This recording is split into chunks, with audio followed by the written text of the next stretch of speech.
दोस्तों, छलावा के बारे में आपने काफ़ी कहानियाँ सुनी होंगी। पर दोस्तों, क्या आपको पता है अगर कोई इस छलावे में फंस जाता है तो उसके साथ क्या होता है? और ये कहानी उन्हें भेजी है दीपक चौधरी ने।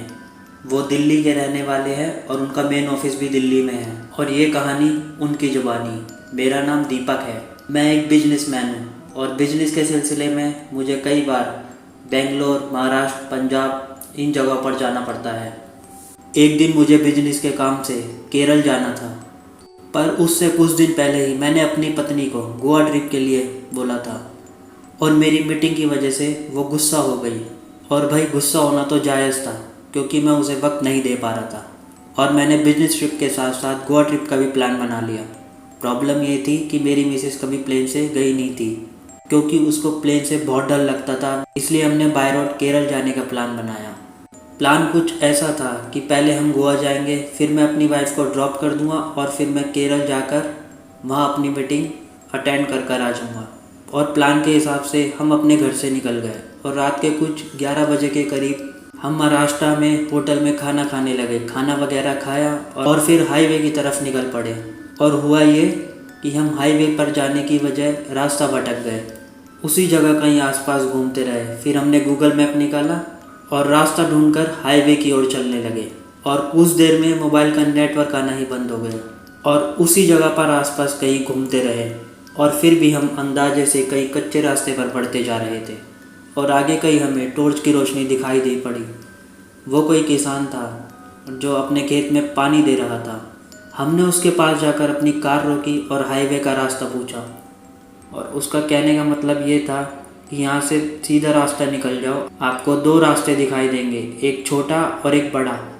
और इसमें से जो बड़ा रास्ता है उसमें से 5 किलोमीटर दूरी पर एक हाईवे है। मैंने उसे थैंक्स कहा, पर हम जब कार आगे लेके गए तो हैरान हो गए क्योंकि वहाँ 2 नहीं 3 रास्ते थे और तीनों भी बड़े बड़े लग रहे थे। उसने 2 रास्ते बताए थे और उसने बड़े रास्ते से जाने को कहा था। हम दोनों को लगा हम फिर से रास्ता भटक गए। मेरी वाइफ गुस्सा होने लगी और फिर किसान को भला बुरा कहने लग गई। कुछ देर गाड़ी चलाने के बाद मैंने सोचा कि इसी रास्ते से जाते, अगर हाईवे नहीं मिला तो वापस इसी रास्ते पर आ जाएंगे। पर आसपास इतना अंधेरा था कि ठीक से कुछ समझ नहीं आ रहा था। कोई लाइट नहीं थी, कुछ भी नहीं था। ऐसा लग रहा था जैसे हम जंगल में फंस गए हैं। और जैसा हमने डिसाइड किया कि पहले हम एक रास्ते पर निकल गए। हम लगभग 7 से 8 किलोमीटर अंदर चले गए थे, फिर भी हमें कोई हाईवे दिखाई नहीं दिया। तो मैंने अपनी गाड़ी फिर से पीछे मोड़ ली, पर जैसे ही मैंने अपनी गाड़ी आगे घुमाई वैसे ही हमें आगे एक मकान दिखाई दिया। उस मकान के आगे लाइट जल रही थी। मेरी पत्नी और मैं, हम दोनों देखकर शॉक हो गए। अरे, हम अभी यहाँ से गुजरे थे, यहाँ तो कोई भी मकान नहीं था और अब ये मकान और ये लाइट कहाँ से आ गई? और असल में मैं उस बात से काफ़ी शॉक हो गया था, पर मैंने अपनी वाइफ को समझाया शायद कोई उस मकान में जाग गया हो और पहले लाइट ना जलाने की वजह से वो हमें मकान दिखाई ना दिया हो। हालांकि जो मैं बात कह रहा था मैं जानता था कि वो झूठ है। वहाँ सच में कुछ देर पहले कोई मकान ही नहीं था, पर मैं अपनी पत्नी को डराना नहीं चाहता था और इसलिए मैं अपने आप को और उसको झूठी तसल्ली दे रहा था। मोबाइल भी देखा तो नेटवर्क अभी भी नहीं आ रहा था। तो मैंने उससे कहा, चलो देखते हैं, अगर वहाँ कुछ होगा हाईवे का रास्ता उससे पूछ ही लेंगे। और मैंने अपनी कार उस मकान की ओर ले ली। अब जो हम उस मकान के पास पहुँचे तो देखा एक बूढ़ा एक चौखट पर बैठा हुआ था और हम वहाँ गए और मैंने अपनी गाड़ी थोड़ी दूर ही रोक ली। मैंने अपनी वाइफ को गाड़ी में बैठा रहने के लिए कहा और मैं खुद उस मकान की तरफ चल पड़ा। जैसे ही मैं उस मकान के पास पहुँचा तो देखा एक बूढ़ा उस चौखट के बाहर बैठा हुआ था। जैसे ही मैं गाड़ी से उतरा और मैं वहाँ पहुँचा तो मुझे काफ़ी अजीब अजीब सी आवाज़ें मेरे कानों में आने लग गई। बहुत सारा शोर था वो। और एक चीज़ जो मैंने महसूस की कि उस मकान के पास एक अजीब सा सन्नाटा था, पर आसपास वहाँ घना अंधेरा और काफ़ी सन्नाटा था। मैं फिर भी हिम्मत कर उस बूढ़े आदमी के पास चला गया। वो बूढ़ा अपना सिर अपने घुटनों के बीच छुपाए हुए शायद सो रहा था। तो मैंने उस बूढ़े को आवाज़ दी, बाबा बाबा बाबा, हम रास्ता भटक गए हैं, हमें हाईवे की तरफ जाना है। उस बूढ़े ने अचानक अपना सिर उठाया और कहने लगा, आओ घर के अंदर आओ, बहुत जगह है मेरे घर में, आओ आओ ना, बहुत जगह है मेरे घर में। और ऐसा कहकर उसने घर का दरवाज़ा खोला। मैंने घर के अंदर देखा तो बहुत सारे लोग घर के अंदर सो रहे थे। नहीं बाबा, बहुत देर हो चुकी है, आप हमें बस रास्ता बता दीजिए और हम चले जाएंगे। लेकिन वो बूढ़ा वही बात दोहरा रहा था, आओ आओ ना, आओ आओ ना और आराम से सो जाओ। देखो ये सब सो रहे हैं, कई दिनों से, कई महीनों से, कई सालों से। तुम भी आओ, मैं तुम्हें चैन की नींद सुलाता हूँ। और बस उस बूढ़े की बात सुनकर मेरे अंदर से बिजली सी दौड़ गई, मेरे रोंगटे खड़े हो गए।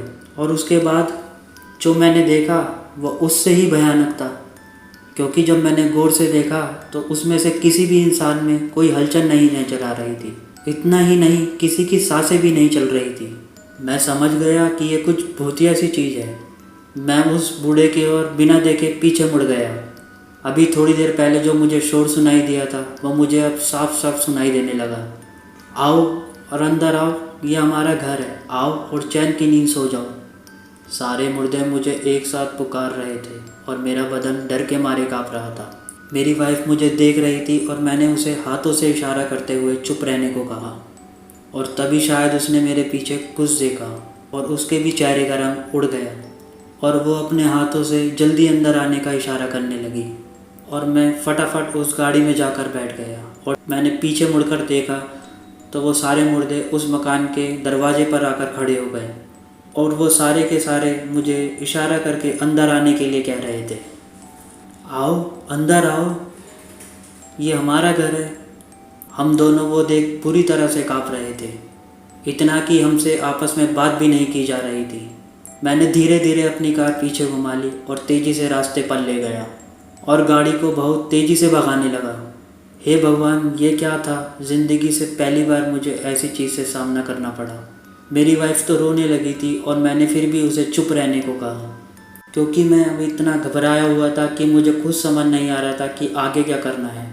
तो मैं गाड़ी को पीछे पीछे भगाते चला जा रहा था।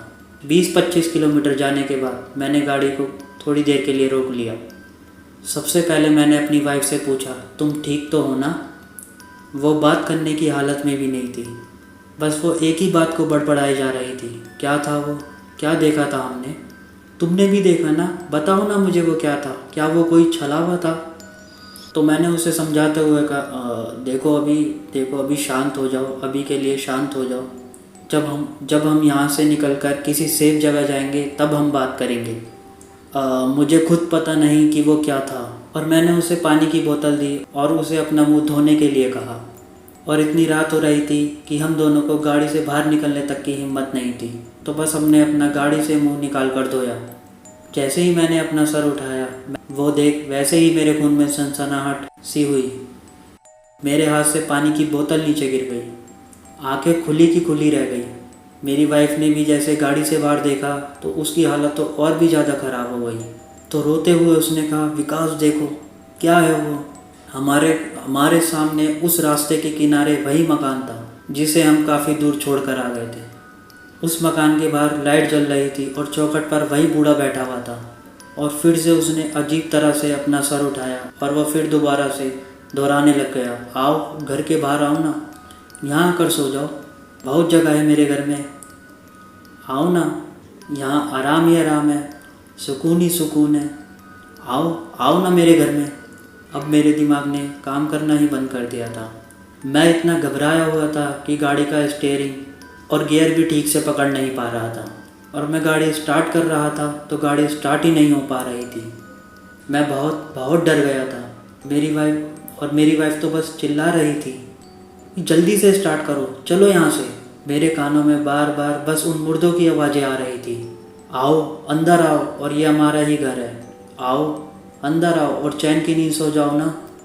मेरा दिल बैठ गया था। वो सब इतना डरावना और इतना खतरनाक था कि मुझसे अब सहा नहीं जा रहा था।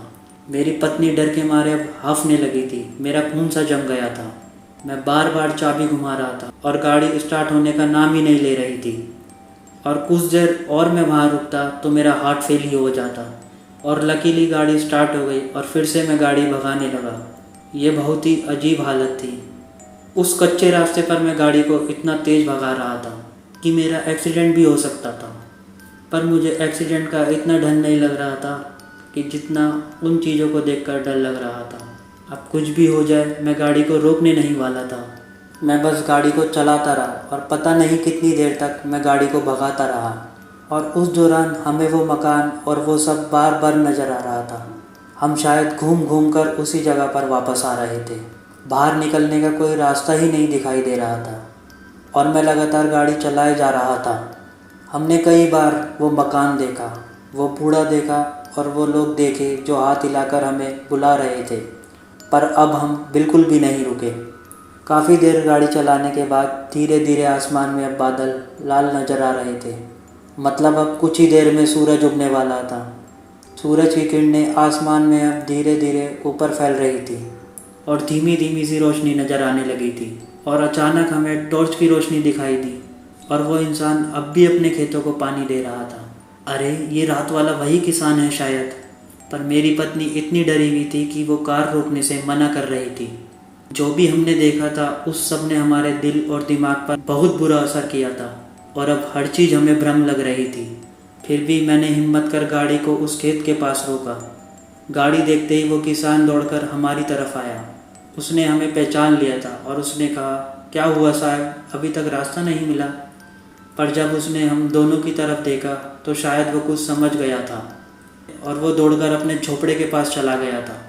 कुछ ही देर में उसकी पत्नी और वो दोनों पानी लेकर हमारे पास आए और पानी पिलाकर और हम दोनों को पकड़कर वो अपने झोपड़े के पास ले चले गए। रात की वो आवाज़ों के बाद मैंने पहली बार किसी जिंदा इंसान की आवाज़ सुनी थी। उन्होंने हम दोनों को चाय दी और कुछ देर वहीं आराम करने को कहा। पर जब हम चाय पी रहे थे तो उस किसान ने हमें जो बताया वो बहुत अजीब और बहुत ज़्यादा डरावना था। उसने हमें बताया कि मैंने आपको बताया था कि आगे 2 रास्ते मिलेंगे, आगे बड़े रास्ते से जाना, पर शायद आपको तीसरा रास्ता दिखाई दिया होगा जो कि कहीं नहीं जाता। वो रास्ता है ही नहीं, वो बस एक छलावा है, एक ऐसी जगह जो असल में है ही नहीं। मैं इस गांव में कई सालों से रह रहा हूं और मैंने उस छलावे के बारे में सुना भी है और बहुत कम लोग हैं जो उस छलावे से बचकर वापस जिंदा लौट आए। और मैंने उस बूढ़े को सब बताया, वो मकान, वो लाइट, वो बूढ़ा और वो मरे हुए लोग और वो मेरे कानों में आ रही आवाज़ें। वो किसान ये सब पहले से ही जानता था। उस किसान ने बताया कि वो मकान नहीं है, असल में वो एक मरघट है। वो बूढ़ा उस मरघट की रखवाली करता है और जो उस मरघट के पास जाता है वो बूढ़ा उसे अंदर आने के लिए कहता है। पर कोई इंसान गलती से भी वो उस मकान या उस मरघट के अंदर चला जाता है तो वो इंसान वहीं का हो जाता है। वो बूढ़ा हमेशा के लिए उसे वहीं सुला देता है। उस बूढ़े ने बताया, वो आपने जो मुर्दा लोग देखे थे वो बस उस बूढ़े के शिकार थे, वो उस छलावे के शिकार थे और अच्छा हुआ आपने अपने ऊपर काबू किया। बहुत कम लोग हैं जो उस आवाज़ को सुनकर अपने आप पर काबू कर पाते हैं। आप में बहुत हिम्मत है साहब, इसलिए आप बचकर वापस आए। उस किसान की बातें सुनकर मुझ में अब धीरज बढ़ने लगा था। सच में मैं मौत के मुंह से वापस आया था। फिर मैंने और मेरी पत्नी ने कुछ देर वहीं आराम किया और उस पति पत्नी का शुक्रिया अदा कर उनके उस झोपड़पट्टी से निकल गए। इस बार फिर से हम उस किसान के बताए हुए रास्ते पर आगे बढ़े। कुछ थोड़ी दूर पर हमें उसने जैसे बताया था उस तरीके से हमें 2 रास्ते दिखाई देने लगे, एक छोटा कच्चा और एक बड़ा और एक पक्का रास्ता। और हालत ये थी कि हम उस रास्ते पर चले तो गए, पर उस रात ने हमारे दिमाग पर इतना बुरा और गहरा असर किया कि दिन में भी हम आसपास देखते चले जा रहे थे कि कहीं वो मकान और वो बूढ़ा फिर से दिखाई ना दे। पर खुशकिस्मती से वैसे कुछ हुआ नहीं। और फिर 5 या 6 किलोमीटर जाने के बाद हमें रास्ते पर बड़ा सा हाईवे दिखाई दिया। हम दोनों ने राहत की सांस ली और आपस में बिना कुछ बोले हम घर की ओर निकल गए।